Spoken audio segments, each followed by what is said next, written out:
Imperative sentence. देखिए imperative sentence,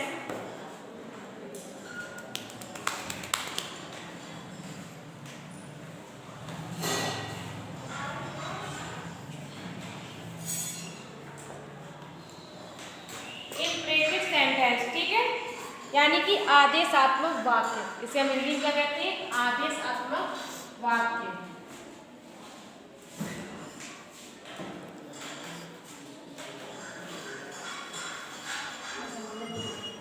आदेशात्मक वाक्य कहा जाता है इंपरेटिव सेंटेंस को। इसकी परिभाषा होती है कि आदेशात्मक वाक्यों में आज्ञा, प्रार्थना, विनती। इसकी परिभाषा क्या होती है कि आदेशात्मक वाक्यों में, आदेशात्मक वाक्यों में आज्ञा, प्रार्थना, विनती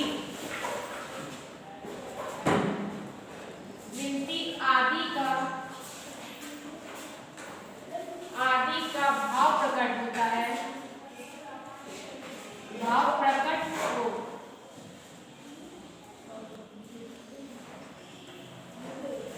वे इंपरेटिव सेंटेंस होते हैं। क्या होते हैं? वे इंपरेटिव सेंटेंस कहलाता है, ठीक है। वे इंपरेटिव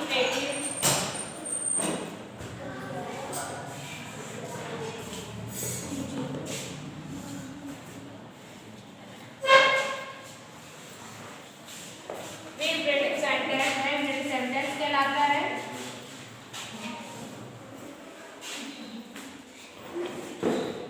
और इसमें क्या होता है? इसमें सब्जेक्ट यू छिपा रहता है, इसमें यू छिपा रहता है।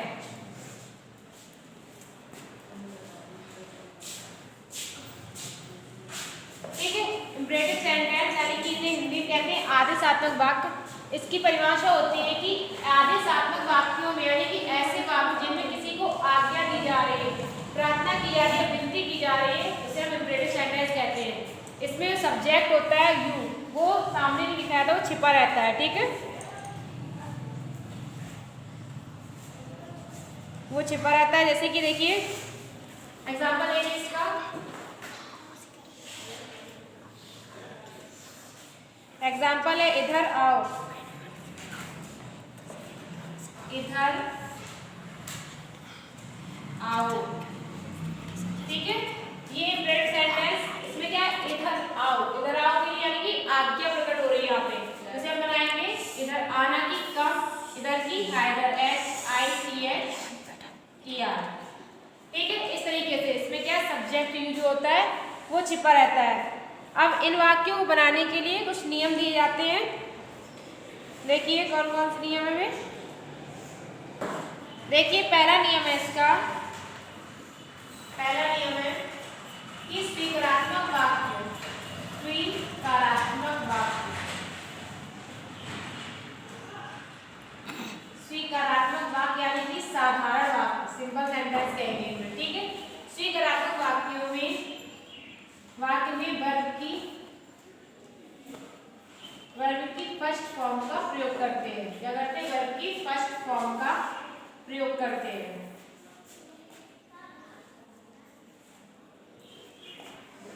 वर्ब की फर्स्ट फॉर्म का प्रयोग करते हैं, ठीक है। यदि वाक्य में, दूसरा नियम है कि यदि वाक्य में प्रार्थना की जाए, प्रार्थना या विनती की जाए, प्रार्थना या विनती की जाए, यदि वाक्य में प्रार्थना या विनती की जाए, तो अंग्रेजी में वाक्य बनाते समय क्या लगाएंगे? अंग्रेजी में वाक्य बनाते समय, अंग्रेजी में वाक्य बनाते समय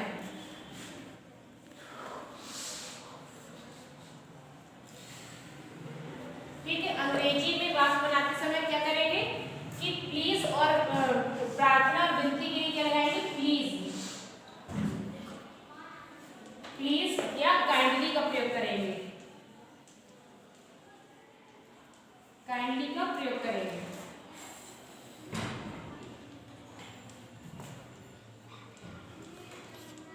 प्रयोग करेंगे। ठीक है, ये दो नियम है। तीसरा नियम है कि यदि वाक्य निगेटिव है, क्या ये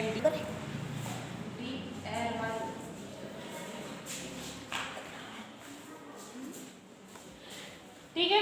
देखिए अगला नियम है इसका कि यदि वाक्य में मत का प्रयोग हो रहा है, यदि वाक्य में हमारे सेंटेंस से मत आ रहा है तो आप यहाँ पे ये सेंटेंस क्या होगा, निगेटिव सेंटेंस माना जाएगा और उसके लिए हम डू नॉट या डोंट का प्रयोग करते हैं। यदि वाक्य में कभी मत आ रहा है तो उसके लिए हम नेवर लगाएंगे।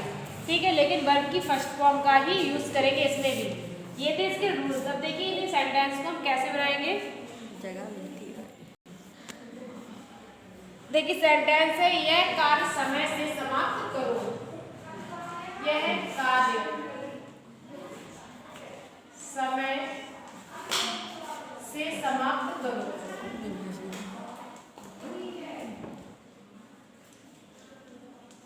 ठीक है, देखिए ये सेंटेंस कैसे बनाएंगे। इन सेंटेंस में सबसे पहले हम क्या करते हैं, वर्ब का प्रयोग करते हैं। देखो इनमें सब्जेक्ट यू नहीं दिया जाता है जो कि छिपा रहता है, तो इसको वाक्य को कैसे बनाएंगे। सबसे पहले हमारी वर्ब आएगी। ठीक है, वर्ब के बाद क्या आएगा, ऑब्जेक्ट आएगा। ठीक है, ये सेंटेंस हमारा इस तरीके से बनता है। सबसे पहले वर्ब, वर्ब के बाद क्या आएगा, ऑब्जेक्ट। यदि नेगेटिव सेंटेंस है तो नेगेटिव में क्या आएगा, डू नॉट या फिर डोंट। ठीक है, उसके बाद वर्ब आएगा, फिर ऑब्जेक्ट। ठीक है, इन दो और तीन वाक्यों में, तीन शब्दों में हमारा जो वर्ड्स में क्या होता है, सेंटेंस से कंप्लीट होता है। जैसे सब्जेक्ट नहीं दिया जाता है, सब्जेक्ट को छोड़ करके वर्ब और ऑब्जेक्ट, हेल्पिंग वर्ब भी नहीं दी जाती है इसमें। ठीक है, नेगेटिव में अगर वाक्य में नेगेटिव है, यदि मत का प्रयोग हो रहा है, वाक्य नेगेटिव है तो डू नॉट का प्रयोग करेंगे। देखिए जैसे सेंटेंस लिखा है, यह कार्य समय से समाप्त करो, तो इसमें क्रिया क्या है, समाप्त करना। ठीक है, कंप्लीट करना, फिनिश। तो कंप्लीट समाप्त करने के लिए लगाएंगे फिनिश, और फिर वर्ब की फर्स्ट फॉर्म का ही प्रयोग करेंगे, फिनिश। अब क्या कह रहा है, समय पर समाप्त करो यह कार्य समय से, तो उसके फिनिश के बाद आएगा यह कार्य, यानी कि this work, finish this work. ठीक है, समय से क्या लगाएंगे, इन टाइम, समय पर या समय में, इन टाइम। ठीक है, यह कार्य समय समाप्त करो तो finish this work in time. अगला सेंटेंस है जैसे कि सदैव सत्य बोलो। सदैव सत्य बोलो। देखिए यदि वाक्य में सदैव या सदा शब्द आ रहा है तो सबसे पहले हम क्या करेंगे, सदैव और सदा के लिए ऑलवेज का प्रयोग करेंगे। ठीक है, यहाँ पे सदैव आ रहा है तो क्या लगाएंगे, ऑलवेज, ऑलवेज। ठीक, उसके बाद सत्य बोलो, बोलने की आएगी स्पीक, SPEAK, स्पीक द सत्य की ट्रुथ। ठीक है, speak, always speak the truth. इन वाक्यों को साधारण बोलचाल के वाक्य भी कहा जाता है। हम इन्हें डेली यूज में वो बोल सकते हैं, जैसे कि ये बात से बोला है सदैव सत्य बोलो, तो इस सेंटेंस को हम ज़्यादातर यूज कर सकते हैं अपने बोलचाल की भाषा में। ठीक है, अगला सेंटेंस देखिए। अगला बात है घायल व्यक्ति की, घायल व्यक्ति की, व्यक्ति की सहायता करो।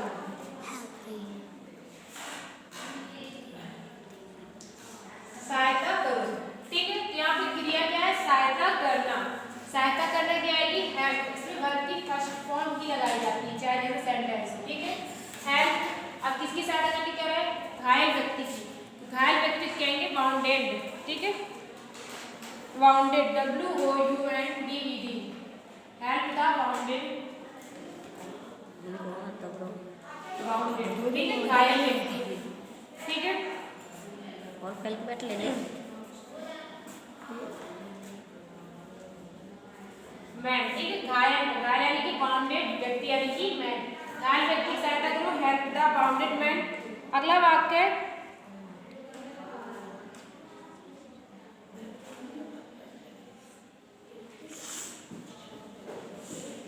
हमेशा अपने माता पिता की आज्ञा मानो। हमेशा अपने माता पिता की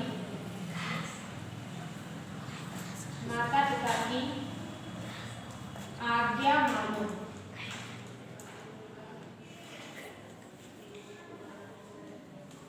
ठीक है, हमेशा अपने माता पिता की आज्ञा मानो। हमेशा, हमेशा के लिए क्या लगाएंगे? ऑलवेज। यहाँ लिखेंगे ऑलवेज। ठीक है, अब यहाँ पे क्रिया क्या है? आज्ञा मानो। तो आज्ञा मानो क्या होती है? ओबे। आज्ञा मानने की ओबे, OBEY, ऑलवेज ओबे। अपने माता पिता की, तो यहाँ पे अपने के लिए हम क्या लगाएंगे? योर, क्योंकि यहाँ पे सब्जेक्ट यू, कर्ता यू छिपा रहता है, इसके लिए हम अपने के लिए यूज करेंगे योर माता पिता यानी कि पेरेंट्स, PARENTS। ठीक है, अगला सेंटेंस देखिए। इसके बाद अगला देखिए, जहाँ पे निगेटिव का प्रयोग हो। ठीक है, या यदि वाक्य में मत शब्द आए, जैसे मुझे मत चिढ़ाओ, मुझे मत चिढ़ाओ। ठीक है, यदि सेंटेंस में मत आ रहा है यानी इसका मतलब होता है निगेटिव, इसका मतलब होता है नहीं। ठीक है, नहीं यानी कि सेंटेंस क्या निगेटिव है। और यदि सेंटेंस निगेटिव होता है तो उसमें डू नॉट या डोंट का प्रयोग करेंगे। तो इसमें मत के लिए सबसे पहले लगाएंगे, सबसे पहले आएगा मत के लिए डू नॉट। अब यहाँ पे क्रिया क्या? चिढ़ाना। चिढ़ाना की टीज, TEASE, मुझे के लिए मी, डू नॉट टीज मी। अगला सेंटेंस है, ऐसे आदमी का कभी विश्वास मत करो। ऐसे आदमी का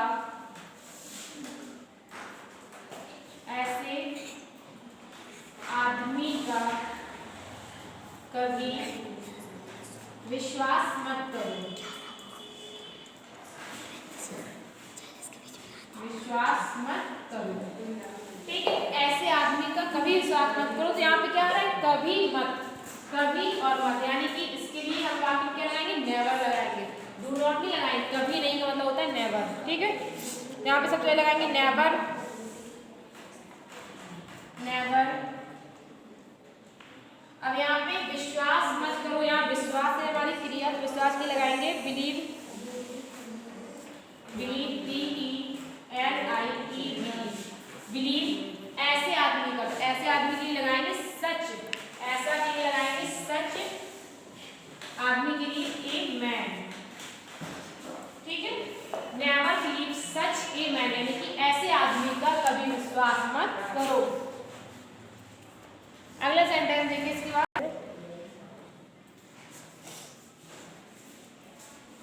किसी को कभी धोखा मत दो। किसी को कभी धोखा मत दो।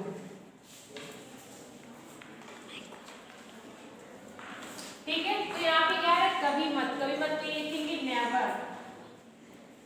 धोखा क्रिया क्या? धोखा। एक मिनट,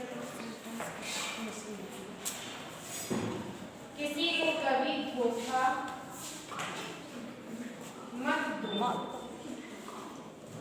ठीक है, तो यहाँ पे कभी मत के लिए लगाएंगे नेवर। ठीक है, फिर क्या है? क्रिया, क्रिया हमारी है धोखा, नहीं है धोखा की चीट, CHEAT, चीट।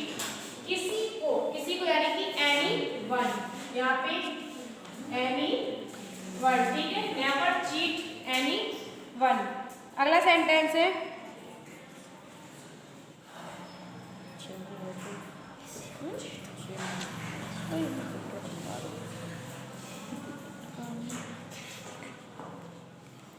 अगला सेंटेंस है, मुझे मत फटकारो। मुझे मत फटकारो।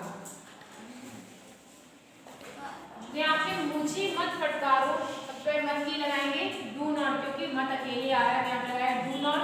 फटकारना क्योंकि शायद, CHIDE, मुझे के लिए लगाएंगे मी, डू नॉट शायद मी।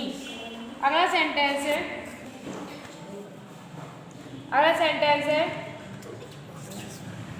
उसे आलसी मत बनने दो। उसे आलसी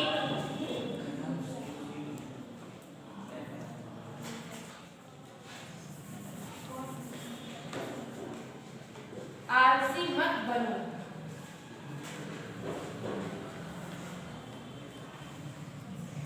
आलसी मत बनो, तो यहाँ पे मत ये लगाएंगे डू नॉट। आलसी बनना क्या होती है? Be lazy. बी लेजी, ठीक है। इसके बाद अगला सेंटेंस देखिए। ये तो थे निगेटिव जिनमें मत या कभी मत आ रहा है। अब इसके बाद जिसमें किसी से प्रार्थना की जा रही है, विनती की जा रही है, वे आप कैसे बनाएंगे? देखिए, जैसे सेंटेंस है कृपया अंदर आइए। कृपया अंदर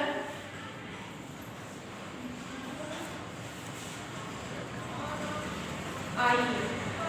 यहाँ पे देखिए कृपया अंदर आइए, सबसे पहले क्या है? कृपया। कृपया के लिए हम लगाएंगे प्लीज या काइंडली। क्या लगाएंगे? प्लीज, PLEAC, प्लीज अंदर आइए। या आना क्या होती है? कम, ठीक है। और अंदर की इन, ठीक है। प्लीज कम इन। अगला सेंटेंस है कृपया अपने जूते उतार दीजिए। कृपया अपने जूते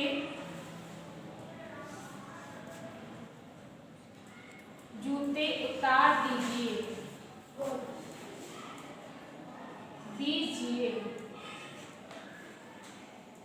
ठीक है। कृपया अपने जूते उतार दीजिए, तो इसे बनाएंगे कृपया के लिए प्लीज।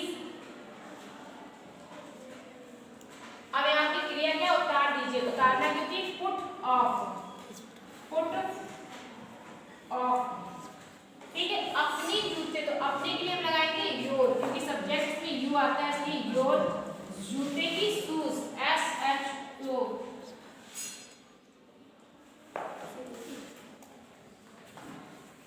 कृपया अगला सेंटेंस है कृपया किसी डॉक्टर को बुला दीजिए। कृपया डॉक्टर को बुला दीजिए।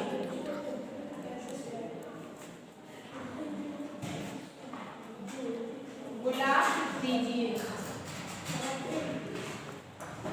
देखिए कृपया डॉक्टर को बुला दीजिए, तो कृपया की लगाएंगे प्लीज। प्लीज। अब बुलाना क्रिया क्या है? बुलाना। बुलाना क्योंकि कॉल, और डॉक्टर की द डॉक्टर, ठीक है। अगला सेंटेंस इसके बाद कृपया प्रधानाचार्य को सूचित कर दीजिए। कृपया प्रधानाचार्य को सूचित कर दीजिए।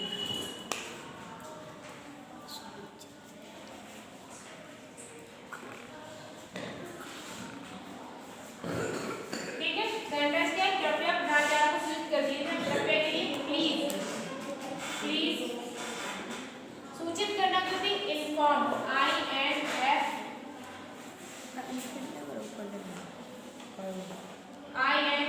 INFORM, इन्फॉर्म द प्रिंसिपल, प्रधानाचार्य की प्रिंसिपल, ठीक है। तो ये थे आपके इंप्रेटिव सेंटेंस, जिसके 3 नियम बताए थे हमने, जिसमें एक तो साधारण वाक्य, जिसमें दूसरा नियम था जिसमें प्लीज, कृपया या विनती का प्रयोग किया जाए, और तीसरा नियम था जहाँ पर कभी नहीं या कभी मत का प्रयोग किया जाए, ठीक है। उसके बाद अगले नियम आप लोगों को कल समझाएंगे।